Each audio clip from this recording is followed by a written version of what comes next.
बेळगावात आपले अस्तित्व गमावलेल्या मुठभर एमईएस नेत्यांनी स्थानिक निवडणुका जवळ आल्याने महाराष्ट्राच्या अनुदानाच्या नावाखाली दादागिरी सुरू केली आहे. अशा एमईएस संघटनेवर बंदी घालण्याची मागणी करून राज्याच्या गृहमंत्र्यांना पत्र लिहिणार असल्याचे कर्वे जिल्हाध्यक्ष दीपक गुडगनट्टी यांनी सांगितले. बेळगावात आयोजित पत्रकार परिषदेत ते बोलत होते. बेळगावमध्ये वारंवार देशविरोधी कारवाया करणाऱ्या एमईएस संघटनेवर बंदी घालण्याचे धाडस कोणत्याही पक्षाच्या नेत्यांनी न करणे ही दुर्दैवी बाब आहे, असे ते म्हणाले. ಕಿರೀಟ ಕ್ರಾಂತಿಯ ನೆಲ ಕರ್ನಾಟಕದ ಅವಿಭಾಜ್ಯ ಅಂಗ ಬೆಳಗಾವಿ ಒಳಗಡೆ ಏನು ಬರುವಂಥ ಗ್ರಾಮ ಪಂಚಾಯಿತಿ, ತಾಲೂಕಾ ಪಂಚಾಯಿತಿ, ಜಿಲ್ಲಾ ಪಂಚಾಯಿತಿಯ ಚುನಾವಣೆಯನ್ನು ಮುಂದಿಟ್ಕೊಂಡು ಅಸ್ತಿತ್ವವನ್ನು ಕಳ್ಕೊಂಡಿರುವಂಥ ಮಹಾರಾಷ್ಟ್ರ ಏಕೀಕರಣ ಸಮಿತಿಯ ಬೆಳವಣಿಗೆಯಷ್ಟು ನಾಯಕರು ತಮ್ಮ ಅಸ್ತಿತ್ವವನ್ನು ಕಾಪಾಡಲಿಕ್ಕೋಸ್ಕರ ಮಹಾರಾಷ್ಟ್ರದಿಂದ ಸಾಕಷ್ಟು ಅನುದಾನಗಳನ್ನು ತಗೊಂಡ್ಬರೋ ಒಂದು ನಿಟ್ಟಿನಲ್ಲಿ ಏನು ಬೆಳಗಾವಿಯ ಭಾಷಾ ಸಾಮರಸ್ಯಕ್ಕೆ, ಬೆಳಗಾವಿಯ ಕಾನೂನು ಸುವ್ಯವಸ್ಥೆಗೆ ಧಕ್ಕೆ ತರಲಿಕೊಂಡಿರುವಂಥ ಮಹಾರಾಷ್ಟ್ರ ಏಕೀಕರಣ ಸಮಿತಿ ಮತ್ತು ಶಿವಸೇನೆಯನ್ನು ರಾಜ್ಯದಿಂದ ನಿಷೇಧ ಮಾಡಬೇಕು ಅಂತ ಹೇಳಿ ಮಾನ್ಯ ಗೃಹ ಸಚಿವರಿಗೆ ನಾವೆಲ್ಲ ಕೂಡ ಈ ಮುಖೇನವಾಗಿ ಒತ್ತಾಯನ ಮಾಡ್ತಾ ಇದ್ದೀವಿ. ಯಾಕಂದ್ರೆ ಪದೇ ಪದೇ ಕೂಡ ನಾವು ಬೆಳಗಾವಿ ಶಾಂತಿ, ಯಾಕಂದ್ರೆ ಬೆಳಗಾವಿ ಅಭಿವೃದ್ಧಿಗೋಸ್ಕರ ನಾವೆಲ್ಲ ಕೆಲಸವನ್ನ ಮಾಡ್ತಾ ಇದ್ದೀವಿ. ಸಂದರ್ಭದಲ್ಲಿ ಬೆಳಗಾವಿ ಒಳಗಡೆ ಮರಾಠಿ ಭಾಷಿಕರು ಮತ್ತು ಕನ್ನಡ ಭಾಷಿಕರು ಸಹೋದರತೆಯಿಂದ ಒಂದು ಒಳ್ಳೆ ರೀತಿಯಿಂದ ಬೆಳವಣಿಗೆ ಬರುವಂಥ ಸಂದರ್ಭದಲ್ಲಿ, ಒಳ್ಳೆ ರೀತಿ ಇಂದ ಬಾಂಧವ್ಯದಿಂದ ನಾವೆಲ್ಲ ಬಾಳ್ತಾ ಇರುವಂಥ ಸಂದರ್ಭದಲ್ಲಿ ಎಲ್ಲೋ ಒಂದು ಕಡೆ ಕೂತ್ಕೊಂಡು ಬೆಳಗಾವಿಗೆ ಬೆಂಕಿ ಹಚ್ಚಬೇಕು ಅಂತ ಹೇಳಿ ಈ ಹುನ್ನಾರವನ್ನು ಇಟ್ಕೊಂಡು ಕೇವಲ ಬೆಳ್ಳನಿಕೆ ಎಷ್ಟಿರುವಂಥ ಮಹಾರಾಷ್ಟ್ರ ಏಕೀಕರಣ ಎಂಇಎಸ್ ಮುಖಂಡರುಗಳು ಇಂಥ ಒಂದು ಕೆಲಸವನ್ನು ಮಾಡ್ತಾ ಇದ್ದಾರೆ. ಯಾಕೆ ಸರ್ಕಾರ ಇಂಥವ್ರ ಮೇಲೆ ಕಠಿಣ ಕ್ರಮವನ್ನು ತಗೊಳ್ತಾ ಇಲ್ಲ ಅನ್ನೋಂಥದ್ದು ನಮಗೆ ಯಕ್ಷ ಪ್ರಶ್ನೆ ಕಾಡ್ತಾ ಇದೆ. ಅದ್ರ ಜೊತೆ ಸ್ಥಳೀಯವಾಗಿ ಜನಪ್ರತಿನಿಧಿಗಳು ಯಾರೂ ಕೂಡ ಇದ್ರ ಬಗ್ಗೆ ಮಾತಾಡ್ತಾ ಇಲ್ಲ. ಇಂಥ ಒಂದು ನಮ್ಮ ನಾಡೊಳಗೆ ಇಟ್ಕೊಂಡು ನಮ್ಮ ಎಲ್ಲ ಸವಲತ್ತುಗಳನ್ನು ಪಡ್ಕೊಂಡು ನಮ್ಮ ರಾಜ್ಯ ಸರ್ಕಾರದ ಎಲ್ಲ ಇದನ್ನ ಪಡ್ಕೊಂಡು ಇವರು ಬೇರೆ ರಾಜ್ಯಕ್ಕೆ ಜೈ ಅಂತಾರಂತಂದ್ರೆ ಇದು ಒಂದು ದುರ್ದೈವ, ದುರಂತ. ಇಲ್ಲಿ ಅದೇ ಮಹಾರಾಷ್ಟ್ರದೊಳಗೆ ಹಿಂಗಾಗಿತ್ತು ಅಂದ್ರೆ ಮಹಾರಾಷ್ಟ್ರದ ರಾಜಕಾರಣಿಗಳು ಯಾರೂ ಕೂಡ ಸುಮ್ಮನೆ ಕೂಡ್ತಿರ್ಲಿಲ್ಲ. ಅವರೆಲ್ಲ ಪಕ್ಷಾತೀತವಾಗಿ ಇಂಥವ್ರ ವಿರುದ್ಧ ಹೋರಾಟ ಮಾಡ್ತಿದ್ರು. ಆದರೆ ನಮ್ಮ ರಾಜಕಾರಣಿಗಳು, ಇಲ್ಲಿಯ ಜನಪ್ರತಿನಿಧಿಗಳು, ನಮ್ಮ ಸರ್ಕಾರಗಳು ಯಾಕೆ ಸುಮ್ಮನೆ ಕೂತಾವ ಅನ್ನುವಂಥದ್ದು ನಮಗೆ ಯಕ್ಷ ಪ್ರಶ್ನೆಯನ್ನ ಕಾಡ್ತಾ ಇದೆ. ಹಾಗಾಗಿ ನಾವು ಇವತ್ತು ಏನು ಮಹಾರಾಷ್ಟ್ರ ಏಕೀಕರಣ ಸಮಿತಿಯವರು ನಾಳೆ ಒಂದು ಮಹಾಮೋರ್ಚಾವನ್ನ ಮಾಡ್ತಾ ಇದ್ದಾರೆ. ಏನಪ್ಪ ನಮ್ಮ ಕನ್ನಡ ಕಡ್ಡಾಯ ಹೋರಾಟ ಏನು ಅಂತಂದ್ರೆ, ನಮ್ಮ 60% ಕನ್ನಡದೊಳಗೆ ನಾಮಫಲಕ ಇರಬೇಕು. ಜೊತೆಗೆ ನಂತರ ನೀವು ಯಾವುದೇ ಭಾಷೆಯನ್ನು ಹಾಕಿದ್ರೂ ಕೂಡ ನಮ್ಮ ಅಭ್ಯಂತರ ಇಲ್ಲ. ನಾವು ಅದಕ್ಕೆ ಆ ಒಂದು ನಿಟ್ಟಿನಲ್ಲಿ ನಾವು ಹೋರಾಟವನ್ನು ಮಾಡ್ತಾ ಇದ್ದೀವಿ. ಆದ್ರೆ ಅವರ ಉದ್ದೇಶ ಏನಂತಂದ್ರೆ, ಅವರು ಜನರ ದಾರಿ ಯಾವ ರೀತಿ ತಪ್ಪಿಸ್ತಾ ಇದ್ದಾರೆ ಅಂದ್ರೆ, ಇದ ಶುಭಂ ಶೇಳ್ಕೆ ಬರೀ ಸಂಪೂರ್ಣವಾಗಿ ಕನ್ನಡ ಇರಬೇಕು, ಮರಾಠಿ ಅಕ್ಷರ, ಇಂಗ್ಲಿಷ್ ಅಕ್ಷರವನ್ನು ಬಳಸಬಾರ್ದು ಅಂತ ಹೇಳಿ ರಾಜ್ಯ ಸರ್ಕಾರ ಆದೇಶ ಹೊರಡಿಸಿದೆ ಅಂತ ಹೇಳಿ ಇಲ್ಲಿ ಮುಗ್ಧ ಮರಾಠಿ ಭಾಷಿಕರ ದಾರಿ ತಪ್ಪಿಸುವಂತ ಕೆಲಸವನ್ನ ಮಾಡ್ತಾ ಇದ್ದಾರೆ. ಅಂಥವ್ರ ಮೇಲೆ ಜಿಲ್ಲಾಡಳಿತ, ಪೊಲೀಸ್ ಇಲಾಖೆ ಕಟ್ಟುನಿಟ್ಟಿನಾದಂಥ ಕ್ರಮ ತಗೊಳ್ಬೇಕು. ಆದರೆ ಈ ಕನ್ನಡ ಕಡ್ಡಾಯ ಏನು ಇದ್ರೊಳಗೆ ನಾಮಫಲಕ ಇದೆ, ಅಲ್ಲಿ 60% ಕನ್ನಡ ಇದ್ಕೊಂಡು ಬೇರೆ ಭಾಷೆಗೂ ಅಲ್ಲಿ ಅವಕಾಶ ಕೊಟ್ಟು ಆ ರೀತಿ ಬಳಸ್ಬೋದು ಅಂತ ಇದೆ. ಆದರೆ ಇವರು ದಾರಿ ತಪ್ಪಿಸುವಂಥ ಕೆಲಸ, ಈ ಹೋರಾಟವನ್ನು ಬೇರೆ ರೀತಿಯಲ್ಲಿ ಒಯ್ತಾ ಇದ್ದಾರೆ. ಹಾಗಾಗಿ ಸರ್ಕಾರ ಅಂಥವ್ರ ಮೇಲೆ ಕಟ್ಟುನಿಟ್ಟಿನವಾದಂಥ ಕ್ರಮವನ್ನು ತಗೊಳ್ಬೇಕು, ಸಂಪೂರ್ಣವಾಗಿ ನಿಷೇಧ ಮಾಡಬೇಕು. ಆಮೇಲೆ ಜಿಲ್ಲಾಡಳಿತ, ಪೊಲೀಸ್ ಇಲಾಖೆ ಪ್ರತಿ ಸಲನೂ ಕೂಡ ನಾವು ಅನುಮತಿ ಕೊಟ್ಟಿಲ್ಲ ಅಂತ ಹೇಳ್ತಾರೆ. ನಿನ್ನೆ ಮಾನ್ಯ ಪೊಲೀಸ್ ಆಯುಕ್ತರು ಕೂಡ ಅನುಮತಿಯನ್ನು ಕೊಟ್ಟಿಲ್ಲ ಅಂತಾದ್ರೆ, ಆದ್ರೆ ಅವ್ರಿಗೆ ಅವಕಾಶ ಕೊಡ್ತಾರೆ. ಅವಕಾಶ ಯಾಕೆ ಕೊಡ್ತೀರಿ ಅಂತ ನಮ್ಮ ಪ್ರಶ್ನೆ. ಅವಕಾಶವನ್ನು ನೀವು ಅವ್ರಿಗೆ ನಾವು ರ್ಯಾಲಿ ಮಾಡೋಕ್ಕೆ ಅವಕಾಶ ಕೊಡೋದಿಲ್ಲ, ಆದರೆ ನೇರವಾಗಿ ಜಿಲ್ಲಾಧಿಕಾರಿಗಳ ಕಚೇರಿಗೆ ಬಂದು ಮನವಿ ಕೊಡುವುದಂತ ಹೇಳ್ತಾರೆ. ಆದರೆ ಅಲ್ಲಿ ನೇರವಾಗಿ ಜಿಲ್ಲಾಧಿಕಾರಿಗಳ ಕಚೇರಿಗೆ ಬಂದು ಮನವಿ ಕೊಡುವಂಥದ್ದು ಏನಿದೆ, ಅವರು ಮಾಡುವಂಥ ಕೆಲಸ ಏನದು, ನಮ್ಮ ರಾಜ್ಯದೊಳಗಡೆ ನಮ್ಮ ಸರ್ಕಾರ ಏನು ಆದೇಶ ಹೊಡ್ತದೆ ಅದನ್ನ ಆದೇಶವನ್ನು ಪಾಲನೆ ಮಾಡುವಂಥದ್ದು ಎಲ್ಲರ ಕರ್ತವ್ಯ. ಅದನ್ನು ಮಾಡಬೇಕು. ಅದನ್ನ ಬಿಟ್ಟು ಅದನ್ನ ಅನುಮತಿಯನ್ನು ಕೊಡೋದಿಲ್ಲ ಅಂತೇಳಿ ಅಲ್ಲಿ ಅವಕಾಶ ಮಾಡಿಕೊಟ್ರಂದ್ರೆ ಇದು ಎಲ್ಲೋ ಒಂದು ಕಡೆ ಬೇರೆ ರೀತಿಯಾದಂಥದ್ದು ವರ್ತನೆ ಕಾಣ್ತಾ ಇದೆ. ಹಾಗಾಗಿ ನಾವು ಇಲ್ಲಿಯ ಜನಪ್ರತಿನಿಧಿಗಳಿಗೆ ಮತ್ತು ಇಲ್ಲಿಯ ರಾಜ್ಯ ಸರ್ಕಾರಕ್ಕೆ ಒತ್ತಾಯನ ಮಾಡ್ತಾ ಇದ್ದೀವಿ. ಜಿಲ್ಲಾಡಳಿತ ಯಾವುದೇ ಕಾರಣಕ್ಕೂ ಇಂಥವ್ರಿಗೆ ಅವಕಾಶ ಮಾಡಿಕೊಡಬಾರ್ದು. ಒಂದು ವೇಳೆ ಅವಕಾಶ ಮಾಡಿಕೊಟ್ಟಿದ್ದೆ ಆದಲ್ಲಿ ನಾವು ಕೂಡ ಕರ್ನಾಟಕ ರಕ್ಷಣಾ ವೇದಿಕೆ ನಾಳೆ ದಿವಸ ನಾವು ಅಲ್ಲಿಂದನೇ ಒಂದು ಕನ್ನಡ ಕಡ್ಡಾಯಕ್ಕಾಗಿ ಸ್ವಾಭಿಮಾನದ ರ್ಯಾಲಿ ಮಾಡುವುದ್ರ ಮುಖ್ಯವಾಗಿ ಮಹಾರಾಷ್ಟ್ರ ಏಕೀಕರಣ ಪುಂಡ್ರಿಗೆ ತಕ್ಕ ಪಾಠವನ್ನು ಕಲಿಸ್ತೀವಿ. ಜೊತೆಗೆ ಕೆಲವೊಂದು ಪತ್ರಿಕೆಗಳಲ್ಲಿ ಕನ್ನಡಿ ಗುಂಡಾಗಳಂತ ಬರೀತಾರ, ಕನ್ನಡ ಭಾಷೆ ಸಹೋದರ ರೀತಿ ಎಲ್ಲ ಇರ್ತೀವಿ ಅಂತಾರ, ಮತ್ತೊಂದು ರೀತಿಯಾಗಿ ಬೇರೆ ರೀತಿಯಾಗಿ ಅಲ್ಲೇ ಪದವನ್ನು ಬಳಸ್ತಾರ. ಕನ್ನಡಿ ವಿರೋಧಿ ಅಂತ, ಕನ್ನಡಿ ವಿರೋಧಿ ಮಾಡೋರೆಲ್ಲ ನೀವು ಬರಬೇಕು ಅಂತ ಹೇಳಿ ಅದೇ ಪತ್ರಿಕೆಗಳು ಬರ್ತಾ ಇದಾರ. ಇಂಥ ಪತ್ರಿಕೆಗಳಿಗೆ ನಮ್ಮ ಸರ್ಕಾರದವರು ಅನುದಾನವನ್ನು ಕೊಡ್ತಾರ, ಜಾಹೀರಾತುಗಳನ್ನ ಕೊಡ್ತಾರ. ಯಾರು ನಮ್ಮ ರಾಜ್ಯದ ವಿರುದ್ಧ, ನಮ್ಮ ಸರ್ಕಾರದ ವಿರುದ್ಧ, ನಮ್ಮ ಜಿಲ್ಲಾಡಳಿತದ ವಿರುದ್ಧವಾಗಿ ಯಾರಾದರೂ ಬರೀತಾ ಇದ್ದಾರೆ ಅಂಥವ್ರಿಗೆ ನೇರವಾಗಿ ಅನುದಾನ ಆಗಿರ್ಬೋದು, ಜಾಹೀರಾತುಗಳನ್ನು ನಾವು ನಿಲ್ಲಿಸಬೇಕು ಅಂತ ಹೇಳಿ ಒತ್ತಾಯನ ಮಾಡ್ತಾ ಇದ್ವಿ. ಯಾಕಂದ್ರೆ ಅವ್ರ ಮುಖೇನವಾಗೇನೆ ಈ ಭಾಷಾ ಸಾಮರಸ್ಯಕ್ಕೆ ದೊಡ್ಡ ಒಂದು ಉರಿಯುವಂಥ ಬೆಂಕಿಗೆ ತುಪ್ಪ ಸುರಿಯುವಂಥ ಕೆಲಸವನ್ನ ಮಾಡ್ತಾ ಇದ್ದಾರೆ. ಹಾಗಾಗಿ ನಾವು ಕೂಡ ಎಲ್ಲ ಒತ್ತಾಯನ ಮಾಡ್ತಾ ಇದ್ವಿ. ಕರಾಳ ದಿನಾಚರಣೆ ಆಗಿರ್ಬೋದು, ನವೆಂಬರ್ 1ನೇ ತಾರೀಕು ಕೂಡ ಇವರು ಕರಾಳ ದಿನಾಚರಣೆಗೆ ಅವಕಾಶ ಕೊಡುವುದಿಲ್ಲ ಅಂತ ಹೇಳಿ ಅವಕಾಶ ಕೊಟ್ಟರು. ಇಲ್ಲಿ ಚಳಿಗಾಲದ ಅಧಿವೇಶನ ನಡೆಸುವಂಥ ಸಂದರ್ಭದೊಳಗಡೆ ಮಹಾಮೇಳವನ್ನ ಮಾಡ್ತಾರೆ. ಇಂಥ ಸಾಕಷ್ಟು, ನಿನ್ನೆನೂ ಕೂಡ ಮಹಾರಾಷ್ಟ್ರ ಸರ್ಕಾರ ಅವ್ರಿಗೆ ಮಂಗಲಾರತಿ ಮಾಡಿದೆ. ನಾಚಿಕೆ ಆಗ್ಬೇಕು ಮಹಾರಾಷ್ಟ್ರ ಏಕೀಕರಣ ಸಮಿತಿಯವ್ರಿಗೆ, ಶಿವಸೇನೆ ಅವ್ರಿಗೆ. ಮಹಾರಾಷ್ಟ್ರದವ್ರಿಗೆ ಇವ್ರಿಗೆ ಅವಕಾಶ ಮಾಡಿಕೊಡ್ಲಿಲ್ಲ ಅವ್ರಿಗೆ ಮನವಿ ಪತ್ರ ಕೊಡ್ಲಿಕ್ಕೆ. ಇದು ನಿಜವಾಗ್ಲೂ ನಾಚಿಕೆ ಆಗಬೇಕು. ಇನ್ನಾದರೂ ಅರ್ಥ ಮಾಡಿಕೊಂಡು ಕರ್ನಾಟಕದೊಳಗಡೆ ಕನ್ನಡಿಗರಾಗಿ ಬದುಕಬೇಕು ಅಂತ ಹೇಳಿ ನಾವು ಈ ಮುಖೇನವಾಗಿ ಅವ್ರಿಗೆ ಎಚ್ಚರಿಕೆಯನ್ನು ಕೊಡ್ತಾ ಇದ್ದೀವಿ. ಇನ್ನು ನಿಮ್ಮ ಪುಂಡಾಟಿಕೆಯನ್ನು ನಾವು ಸಹಿಸುವುದಿಲ್ಲ ಯಾವುದೇ ಕಾರಣಕ್ಕೂ. ಪದೇ ಪದೇ ಇಂಥ ರ್ಯಾಲಿಗಳನ್ನು ಮಾಡಿದ್ರೆ ಬೆಳಗಾವಿಯ ಕಾನೂನು ಸುವ್ಯವಸ್ಥೆ ಹದಗೆಡ್ತದ. ಕರ್ನಾಟಕ ರಕ್ಷಣಾ ವೇದಿಕೆ ಕಾರ್ಯಕರ್ತರು ಯಾರು ಕೂಡ ಕೈಗೆ ಬಳೆ ಹಾಕೊಂಡು ಕೂತ್ಕೊಂಡಿಲ್ಲ. ಇಂಥ ಪುಂಡ್ರಿಗೆ, ಇಂಥ ಗುಂಡಾಗಳಿಗೆ ನಾವು ಏನು ಉತ್ತರ ಕೊಡಬೇಕು ಅನ್ನೋಂಥದ್ದು, ಯಾವ ರೀತಿಯಾಗಿ ನಾವು ಪಾಠವನ್ನು ಕಲಿಸ್ಬೇಕು ಅನ್ನುವಂಥದ್ದು ಗೊತ್ತಿದೆ.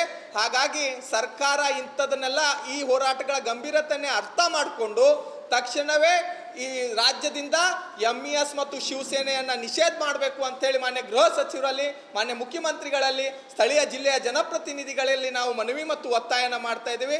ತಕ್ಷಣವೇ ಇಂಥವ್ರನ್ನೆಲ್ಲ ಗಡಿಪಾರು ಮಾಡಬೇಕು. ಇಲ್ಲಿಯ ಭಾಷಾ ಸಾಮರಸ್ಯವನ್ನು ಹದಗೆಡಿಸೋದನ್ನ ತಕ್ಷಣವೇ ನಿಲ್ಲಿಸುವಂಥ ಕ್ರಮ ಜಿಲ್ಲಾಡಳಿತ ತಗೋಬೇಕು ಅಂತ ಹೇಳಿ ಒತ್ತಾಯನ ಮಾಡ್ತಾ ಇದ್ದೀವಿ.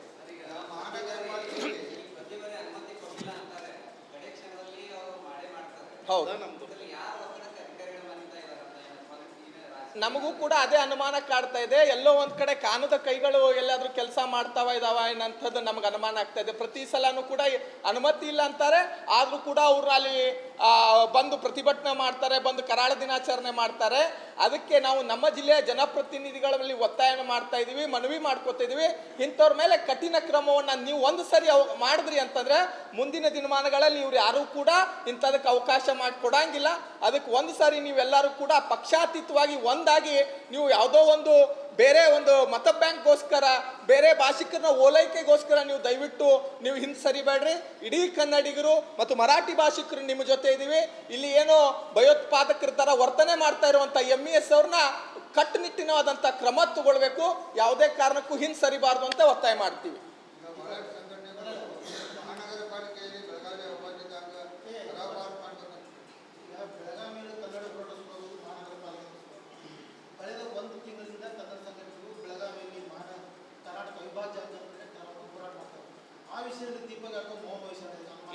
ಹಂಗೇನಿಲ್ಲ, ಮೌನ ಏನಿಲ್ಲ. ನಾವು ಪ್ರತಿಯೊಂದು ವಿಷಯದಲ್ಲಿ ಬೆಳಗಾವಿ ಭಗವಾನ್ ನಾನು ನಾರಾಯಣ ಬಂದಿದ್ದೆ, ಅವಾಗಿನ ಹೋರಾಟ ಪ್ರತಿಯೊಂದು ನಾರಾಯಣ ನೋಡಿದ್ದಾರೆ. ಈ ವಿಷಯದ ಯಾವ ಇಲ್ಲ ಸರ್, ನಾವು ಯಾವುದು ಕೂಡ ಹಿಂದೆ ಸರ್ದಿಲ್ಲ. ನಮ್ದು ಕೂಡ ಒತ್ತಾಯ ಇದೆ. ನಾವು ಕೂಡ ನಾವು ಮೊದಲು ಇಬ್ರು ಕನ್ನಡದ ಮಹಾಪೌರರು, ಉಪಮಹಾಪೌರರು ಆದಾಗ ನಾವೆಲ್ಲರೂ ಕೂಡ್ಕೊಂಡು ಹೋಗಿ ನಾವು ಅವ್ರನ್ನ ಅಭಿನಂದನೆ ಸಲ್ಲಿಸಿ ಈ ವಿಷಯದ ಬಗ್ಗೆ ನಾವು ಅವ್ರ ಗಮನಕ್ಕೆ ತಂದಿದ್ದೀವಿ. ಅವ್ರು ನಮಗೆ ಅವಾಗ ಏನಂದಿದ್ರು, ನಮಗೊಂದು ಸ್ವಲ್ಪ ಸಮಯಾವಕಾಶವನ್ನು ಕೊಡ್ರಿ, ನಾವು ಅವಧಿ ಒಳಗಡೆ ನಾವು ಇದನ್ನ ಯಾವುದೇ ಕಾರಣಕ್ಕೂ ಟರಾವ್ ಮಂಡಿಸ್ತೀವಿ ಅಂತ ಹೇಳಿ ನಮಗೆ ಮಾತನ್ನು ಕೊಟ್ಟಿದ್ದಾರೆ. ಕೆಲವೊಂದು ಸಂಘಟನೆಗಳು ಅವರವರ ಇಲ್ಲ ಕೆಲವೊಂದು ಸಂಘಟನೆಗಳು ಅವರವರ ಬ್ಯಾನರ್ದ ಅಡಿ ಒಳಗಡೆ ಹೋರಾಟವನ್ನ ಮಾಡ್ತಾ ಇದ್ದಾರೆ. ನಮ್ಮದೇ ಆದಂತ ಒಂದು ಸಿದ್ಧಾಂತ ಇದೆ. ನಾವು ಕೂಡ ಅದ್ರ ಹೋರಾಟನೇ ಎಲ್ಲದಕ್ಕೂ ಹಾದಿಯಲ್ಲ. ಇಲ್ಲ ನಾವು ಈ ವಿಚಾರಕ್ಕೆ ನಾವು ಹೋರಾಟವಾಗಿ ನಾವು ಸಂಪೂರ್ಣವಾಗಿ ಬೆಂಬಲ ಇದ್ದೀವಿ. ಯಾವುದೇ ಸಂಘಟನೆ ಈ ವಿಚಾರಕ್ಕೆ ಹೋರಾಟಕ್ಕೆ ನಿಂತಾಗ ನಮ್ಮ ಬೆಂಬಲ ಅದೇ ಅದ. ನಾವು ಕೂಡ ಇದ್ರ ವಿಚಾರವಾಗಿ ಆಯುಕ್ತರಿಗೆ, ಮಾನ್ಯ ಉತ್ತರ ವಿಧಾನಸಭಾ ಕ್ಷೇತ್ರ ಶಾಸಕರಿಗೂ ಮತ್ತು ಮಹಾಪೌರ, ಉಪಮಹಾಪೌರ ಗಮನಕ್ಕೆ ತಂದಿದ್ದೀವಿ. ನೋಡಿ, ಈ ಹೋರಾಟದ ರೂಪ ಬಹಳ ಗಂಭೀರತೆ ತಗೊಳ್ತಾ ಇದೆ.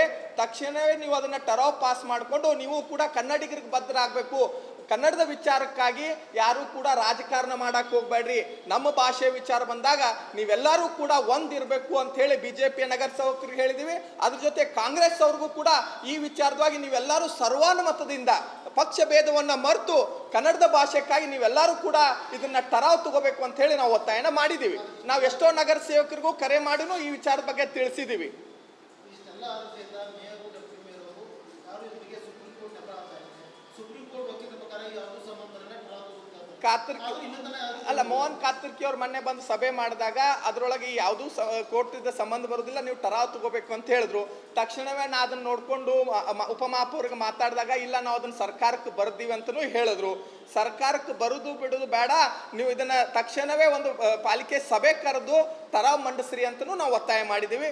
ಮುಂದಿನ ದಿನಗಳಲ್ಲಿ ಅವ್ರೇನಾದ್ರೂ ಟರಾವ್ ತಗೊಳ್ಳಿಲ್ಲ ಅಂದ್ರೆ ಕರ್ನಾಟಕ ರಕ್ಷಣಾ ವೇದಿಕೆ ಈ ವಿಚಾರವಾಗಿ ಹೋರಾಟವನ್ನ ಮಾಡ್ತದ. ಹೋರಾಟ ಬಹಳ ದೊಡ್ಡ ಮಟ್ಟಕ್ಕೂ ತಗೊಂಡು ಹೋಗ್ತೀವಿ. ನಾವು ಅವರು ಏನಾದ್ರೂ ಬೋಗಾರಸ್ ಧರ್ಮವೀರ ಸಂಭಾಜಿ ಚೌಕ್ದಿಂದ ಮಾಡ್ತೀನಿ ಅಂತ ಹೇಳಿದಾರೆ, ನಾವು ಕೂಡ ಅಲ್ಲಿಂದನೇ ಮೆರವಣಿಗೆ ಪ್ರಾರಂಭ ಮಾಡ್ತೀವಿ. ಇಲ್ಲ, ನಾವು ಅಲ್ಲಿಂದ ಮಾಡ್ಬೇಕಂತ ಹೇಳಿ ತೀರ್ಮಾನವನ್ನ ಮಾಡಿದ್ದೀವಿ. ಅಲ್ಲಿಂದನೇ ನಾವು ಬೆಳಗ್ಗೆ ಅಲ್ಲಿ ಪ್ರಾರಂಭ ಮಾಡಿ ಜಿಲ್ಲಾಧಿಕಾರಿಗಳಿಗೆ ಬಂದು ಜಿಲ್ಲಾಧಿಕಾರಿಗಳ ಮುಖಾಂತರ ಮಾನ್ಯ ಗೃಹ ಸಚಿವರಿಗೆ ಮನವಿ ಕೊಟ್ಟು ಇವರು ಈ ಎರಡು ಸಂಘಟನೆಗಳನ್ನ ನಿಷೇಧ ಹೇರಬೇಕು. ಯಾಕಂದ್ರೆ ಮುಂದಿನ ಚುನಾವಣೆ ಇಟ್ಕೊಂಡು ಇವರು ಒಂದು ಡೊಂಬರಾಟ ನಾಟಕವನ್ನ ಶುರು ಮಾಡಿದಾರ, ಇದಕ್ಕೆ ಕಡಿವಾಣ ಹಾಕಬೇಕು ಅಂತ ಹೇಳಿ ನಾವು ಒತ್ತಾಯನ ಮಾಡ್ತೀವಿ. एमईएसची दादागिरी सहन केली जाणार नाही असा इशारा देत कर्वे राज्य संघटनात्मक सचिव सुरेश गव्हण्णवर म्हणाले की कन्नड सक्तीचा विरोध करत एमईएसने आयोजित केलेल्या महामेळाव्याच्या पार्श्वभूमीवर कर्वे नारायणगौडा गटातर्फे 22 जून रोजी स्वाभिमान रॅली आयोजित करण्यात आली आहे. ಎಲ್ಲ ಮಾಧ್ಯಮ ಮತ್ತು ಪತ್ರಿಕಾ ಮಿತ್ರರಿಗೆ ನಮಸ್ಕಾರಗಳನ್ನು ಹೇಳುತ್ತಾ, ನಾಳೆ ಎಮ್ಮೆಎಸ್ನ ಪುಂಡ್ರು ಕನ್ನಡ ಕಡ್ಡಾಯದ ವಿರುದ್ಧವಾಗಿ ಸರ್ಕಾರ ಮತ್ತು ಜಿಲ್ಲಾಡಳಿತ ಕನ್ನಡಿಗರ ವಿರುದ್ಧ ಏನು ಒಂದು ರ್ಯಾಲಿ ಮಾಡಲಿಕ್ಕೆ ಹೊರಟಿದ್ದಾರೋ,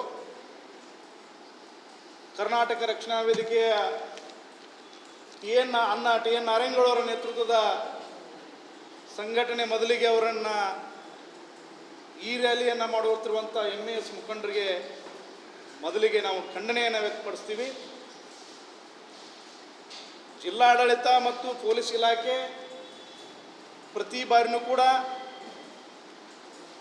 ನವೆಂಬರ್ 1ರಂದು ಕೂಡ ಕರಾಳ ದಿನಾಚರಣೆ ಮಾಡಲಿಕ್ಕೆ ಅನುಮತಿ ನೀಡುವುದಿಲ್ಲ, ಅನುಮತಿಯನ್ನು ನಿರಾಕರಿಸಿದೀವಿ ಅಂತೇಳಿ ಪ್ರತಿ ವರ್ಷವೂ ಕೂಡ ಹೇಳ್ಕೊತ ಬರ್ತಾರೆ. ನಿನ್ನೆನೂ ಕೂಡ ಪೊಲೀಸ್ ಆಯುಕ್ತರು ಒಂದು ಆದೇಶವನ್ನು ಹೊರಡಿಸಿದ್ದಾರೆ. ಅವರಿಗೆ ಯಾವುದೇ ರೀತಿ ರ್ಯಾಲಿ ಮಾಡಲಿಕ್ಕೆ ನಾವು ಅನುಮತಿಯನ್ನು ಕೊಟ್ಟಿಲ್ಲ ಅಂತೇಳಿ. ಇದು ಒಂದು ಕಡೆ ನೋಡಿದರೆ ಕನ್ನಡಿಗರಿಗೆ ಎಲ್ಲೋ ಒಂದು ಕಡೆ ಮೂಗಿಗೆ ತುಪ್ಪ ಒರೆಸುವ ರೀತಿ ಆದೇಶವಾಗಿರುತ್ತದೆ. ಯಾಕಂತಂದರೆ ಪ್ರತಿ ವರ್ಷನೂ ಕೂಡ ನಾವು ನೋಡ್ಕೊತ ಬಂದಿದ್ದೀವಿ. ಜಿಲ್ಲಾಡಳಿತ ಮತ್ತು ಪೊಲೀಸ್ ಇಲಾಖೆ ನಾವು ಅವ್ರಿಗೆ ಪರ್ಮಿಷನ್ ಕೊಟ್ಟಿಲ್ಲ ಅಂತ ಹೇಳ್ತಾರೆ, ಆದರೆ ಕೊನೆ ಗಳಿಗೆಯಲ್ಲಿ ಪೊಲೀಸ್ ಬಂದೋಬಸ್ತದಲ್ಲಿ ಅವ್ರಿಗೆ ಪರ್ಮಿಷನನ್ನು ಕೊಡೋದ್ರ ಮುಖೇನ ಅವರಿಗೆ ಹೋರಾಟ ಮಾಡಲಿಕ್ಕೆ, ಕರಾಳ ದಿನಾಚರಣೆ ಆಚರಣೆ ಮಾಡಲಿಕ್ಕೆ ಕೊಡ್ತಾರೆ. ಅದಕ್ಕೆ ವಿರುದ್ಧವಾಗಿ ಕರ್ನಾಟಕ ರಕ್ಷಣಾ ವೇದಿಕೆ ಕೂಡ ನಾಳೆ ಆ ಒಂದು ಕರೆ ಕೊಟ್ಟಂಥ ಎಮ್ಮೆಎಸ್ ಪುಂಡ್ರಿಗೆ ಪ್ರತಿ ಉತ್ತರ ಕೊಡಬೇಕಂತೇಳಿ ನಾವು ಕೂಡ ಸ್ವಾಭಿಮಾನದ ರ್ಯಾಲಿಯನ್ನು ನಾಳೆ ನಾವು ಬೆಳಗಾವಿಯಲ್ಲಿ ಮಾಡ್ತಾ ಇದ್ದೀವಿ. ಕನ್ನಡ ಇಲ್ಲದ ನಾಮಫಲಕಗಳಲ್ಲಿ ಕನ್ನಡ 60% ಹಾಕಲೇಬೇಕನ್ನುವಂಥ ವಿನಮ್ರ ಘೋಷಣೆಯಿಂದ ಸರ್ಕಾರ ಹೊರಡಿಸುವ ಆದೇಶವನ್ನು ಎಲ್ಲ ಅಂಗಡಿ ಮುಂಗಟ್ಟುದಾರರು ಪಾಲನೆ ಮಾಡಬೇಕು ಮತ್ತು ಕನ್ನಡವನ್ನು ಕಡ್ಡಾಯವಾಗಿ ಅವರು ಹಾಕಬೇಕಂತೇಳಿ ನಾವು ಕೂಡ ಸ್ವಾಭಿಮಾನದ ರ್ಯಾಲಿ ಮಾಡ್ತಾ ಇದ್ದೀವಿ. ಅದರ ಜೊತೆಗೆ ಆ ಎಮ್ಮೆಎಸ್ನ ಹಲವಾರು ಮುಖಂಡರು ಬಹಳಷ್ಟು ಕನ್ನಡಿಗರನ್ನು, ಮರಾಠಿಗರನ್ನು ಅನನ್ಯವಾಗಿರುವಂಥ ಬೆಳಗಾವಿಯಲ್ಲಿ ಅವರಿಗೆ ವಿಷಬೀಜ ಬಿತ್ತುವಂಥ ಕೆಲಸವನ್ನು ಆ ಮಾತಿನಲ್ಲಿ ಮಾತಾಡಿರುವಂಥ ಶುಭಂ ಶೆಳ್ಕೆ ಅವರು, ಅವರನ್ನು ಸರ್ಕಾರ, ಜಿಲ್ಲಾಡಳಿತ ಮತ್ತು ಪೊಲೀಸ್ ಇಲಾಖೆ ಕೂಡಲೇ ಗುಂಡಾ ಕಾಯ್ದೆ ಅಡಿಯಲ್ಲಿ ಅವರನ್ನು ಬಂಧಿಸಿ ಗಡೀಪಾರು ಮಾಡಿ ಎಮ್ಮೆಎಸ್ಸನ್ನು ಕೂಡಲೇ ನಿಷೇಧ ಮಾಡಬೇಕು, ರಾಜ್ಯದಿಂದ ಅವರನ್ನು ಬ್ಯಾನ್ ಮಾಡಬೇಕಂತೇಳಿ ಸರ್ಕಾರಕ್ಕೆ, ಜಿಲ್ಲಾಡಳಿತಕ್ಕೆ ಮತ್ತು ಪೊಲೀಸ್ ಇಲಾಖೆಗೆ ಮನವಿಯನ್ನು ಮಾಡ್ಕೊಳ್ತೀವಿ. ಇಂಥ ಒಂದು ಪದೇ ಪದೇ ಕನ್ನಡಿಗರ ಮೇಲೆ ದಬ್ಬಾಳಿಕೆಯನ್ನು ಮಾಡ್ಕೊತ ಬಂದಿರುವಂಥ ನೀವು ನಿಮ್ಮ ಮಾಧ್ಯಮದವರು ಮಿತ್ರರು ಕೂಡ ಕೇಳಿರ್ಬೋದು. ಕನ್ನಡಿಗರಂತ ಅನ್ನಂಗಿಲ್ಲ ಅವರು, ಕನ್ನಡಿಗರಿಗೆ ಕನ್ನಡಿ ಅಂತ ಕರೀತಾರೆ. ಅಂದ್ರೆ ಇದು ಎಷ್ಟು ನಮ್ಮ ರಾಜ್ಯದಲ್ಲಿ, ನಮ್ಮ ನೆಲದಲ್ಲಿ ಅವರು ಇಲ್ಲಿ ಇದ್ಕೊಂಡು ನಮಗೆ ಕನ್ನಡಿ ಅಂತ ಕರೀತಾರೆ ಅಂತ, ಕನ್ನಡಿ ಗುಂಡ ಅಂತೇಳಿ ನಮಗೆ ಕರೀತಾರೆ. ನಮ್ಮ ಸ್ವಾಭಿಮಾನಕ್ಕೆ ಧಕ್ಕೆಯನ್ನು ತರ್ತಿದ್ದಾರೆ, ನಮ್ಮ ತಾಳ್ಮೆಯನ್ನು ಪರೀಕ್ಷೆ ಮಾಡ್ತಾ ಇದ್ದಾರೆ. ಇದೇ ರೀತಿ ಮುಂದೆ ಅವರ ಚಾಲೆಯನ್ನು ವರ್ಷಿದ್ರೆ ಕರ್ನಾಟಕ ರಕ್ಷಣಾ ವೇದಿಕೆ ಯಾವತ್ತೂ ಸುಮ್ಮಕೂಡಾಗಿಲ್ಲ. ಇಂಥ ಒಂದು ಹೇಳಿಕೆ ನೀಡುತ್ತಿರುವ ನಾಲಾಯಕರನ್ನ ಮಟ್ಟ ಹಾಕಲಿಕ್ಕೆ ನಾವು ಸುಮಾರು ವರ್ಷಗಳಿಂದ ಬೆಳಗಾವಿಯಲ್ಲಿ ರೆಡಿಯಾಗಿದ್ದೀವಿ. ನಾವು ಯಾವುದೇ ರೀತಿ ಯಾವುದೇ ಕೇಸಕ್ಕೂ ಅಂಜಂಗಿಲ್ಲ, ಯಾವ ಬೂಟಕ್ಕೂ ಕೂಡ ಅಂಜಂಗಿಲ್ಲ, ಯಾವ ಲಾಟಿಗೂ ಕೂಡ ಅಂಜಂಗಿಲ್ಲ. ನಮ್ಮ ಮೇಲೆ ಯಾವ ರೀತಿ ಕಾನೂನು ಕ್ರಮ ವಹಿಸ್ಕೊಂಡ್ರೂ ಕೂಡ ಚಿಂತೆ ಇಲ್ಲ. ಆದರೆ MASನ ಮಟ್ಟ ಹಾಕಲಿಕ್ಕೆ ನಾವು ಕೂಡ ರೆಡಿ ಇದ್ದೀವಿ ಅಂತೇಳಿ ಉತ್ತರವನ್ನು ಕೊಡಲಿಕ್ಕೆ ನಾವು ಸಿದ್ಧರಾಗಿದ್ದೀವಿ. MES कार्यकर्ता शुभम शेळके यांनी मराठी लोकांनी कन्नडिगांशी व्यवहार करू नये असे केलेले वक्तव्य निषेधार्ह असल्याचे सांगून त्यांच्यावर तातडीने गुंडा कायद्याअंतर्गत गुन्हा दाखल करून कारवाई करावी अशी मागणीही करण्यात आली. विनोद कोलकार, KMM मराठी, बेळगाव.